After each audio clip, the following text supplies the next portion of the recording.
nous sommes ici au retour des ambassadeurs, comme l'exemple donné par Jésus-Christ dans Luc 10, parlant des 70 qui sont partis, et là il y avait 68, et nous avons avec nous un ambassadeur qui s'appelle l'ambassadeur Joala Jojo.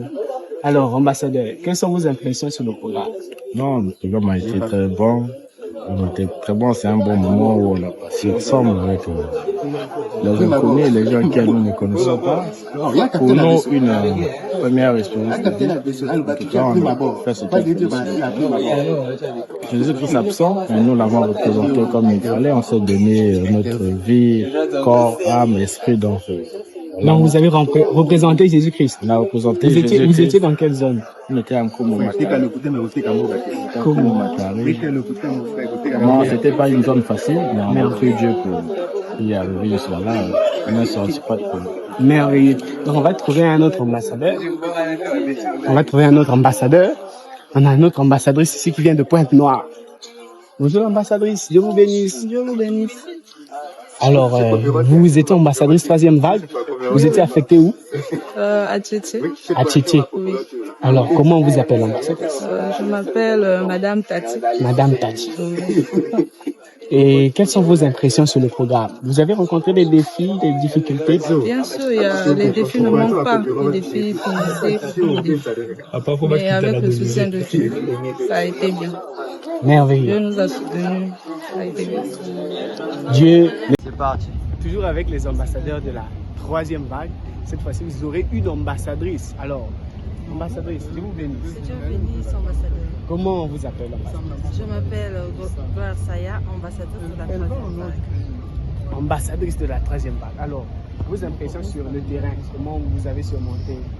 Le terrain, c'est... Ok, merveilleux. Mais c'était quoi votre lieu d'affectation? Vous avez œuvré où? Nous avons œuvré dans la zone de Mazala, de Mus. Nous étions dans la famille de Gloire Saya et bien évidemment, c'est bien évidemment la coordinatrice de cette famille. Nous avons travaillé dans la zone de Mazala ainsi que de l'université de Lucienne. Ce fut des moments tellement merveilleux, bien que ne manquait pas des situations, mais nous avons tenu parce que Dieu était de notre côté et nous avons passé des moments tellement merveilleux et des moments de joie et de pleurs, excusez-moi, des moments de joie et de pleurs, mais c'était plus merveilleux parce que Dieu était de notre côté et nous a garanti la victoire dans toutes les situations. Merveilleux. Alors, en tout cas, soyez bénis par ce témoignage d'une ambassadrice qui nous vient tout droit de Comus. Soyez bénis au nom de Jésus-Christ. Cette fois-ci, nous allons vous présenter une famille tout entière qui a décidé, à cause de l'évangile, de quitter leur maison et de se déplacer de leur quartier, commencer une nouvelle vie afin d'atteindre le monde avec la parole. Alors, je vais vous les présenter. Je commence par le chef de famille.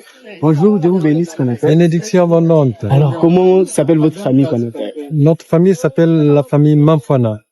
Où est-ce que vous étiez œuvré, Konaté? Nous étions à Bakongo, nous nous sommes déplacés pour Diata, toute la famille entière pour aller bouger la parole et ramener à Dieu les hommes et les femmes que Dieu a désiré avoir comme enfants.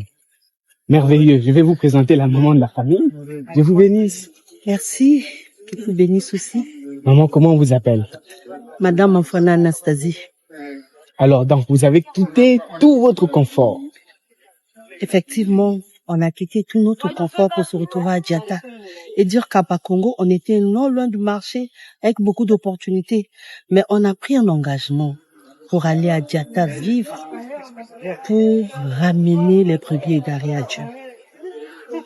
Merveilleux, merveilleux.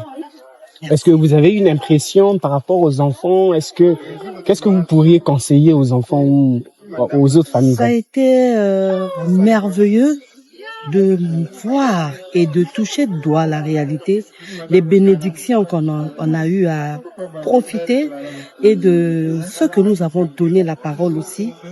Nous, par exemple, nous sommes tombés sur une famille, une zone où les gens prenaient de la drogue, des tramadol. C'était pas facile pour amener cette famille, ces enfants. Mais le travail a fait que nous avons laissé ces enfants-là entre les mains de Dieu. Ils ont fait les cours. Pour les autres, ils se sont fiancés et les autres ont repris le chemin de l'école. Ils vont même faire le bac. Il y en a même qui sont dans la salle, qui sont venus nous soutenir. Ça a été vraiment formidable. Et moi, par contre, j'ai vécu l'aventure vraiment merveilleuse. Pourquoi? Parce que j'ai gagné beaucoup de choses. J'étais très loin de ma famille, mais aujourd'hui, je suis vraiment proche de mon mari, de mes enfants, parce qu'on a un rythme merveilleux.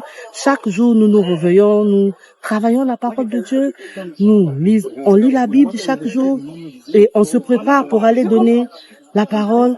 Et souvent, ce qui a retenu mon attention aussi, c'est avant d'aller sur le terrain, j'ai toujours une devise, je dis, Dieu, mets-moi sur ma route les gens qui ont fait soif de la parole. Effectivement, et souvent lorsque on fait ce déplacement, Dieu nous réserve toujours les gens réellement qui ont fait soif de la parole. Et on a gagné une famille qui nous a donné seulement 1 minute. Dit, madame, je vous accorde 1 minute. Et de 1 minute, nous sommes allés au-delà et c'est la dernière famille que nous avons tenu notre cours chez eux. Justement, je disais que nous sommes nés de nouveau de Dieu pour servir. Et en tant que croyants et en tant que fils et filles de Dieu, nous avons la responsabilité de partager sa parole à ceux qui ne la connaissent pas, afin que eux aussi ils parviennent à la connaissance exacte de sa vérité.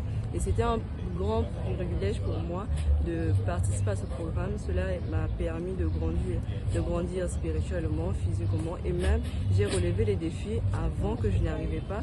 Mais dans le programme, en tout cas, j'ai grandi dans la parole de Dieu et j'ai relevé des défis. En tout cas, j'ai mis Dieu à l'épreuve et on a cru ensemble avec mon bien-aimé mari de pouvoir monter ce boulot.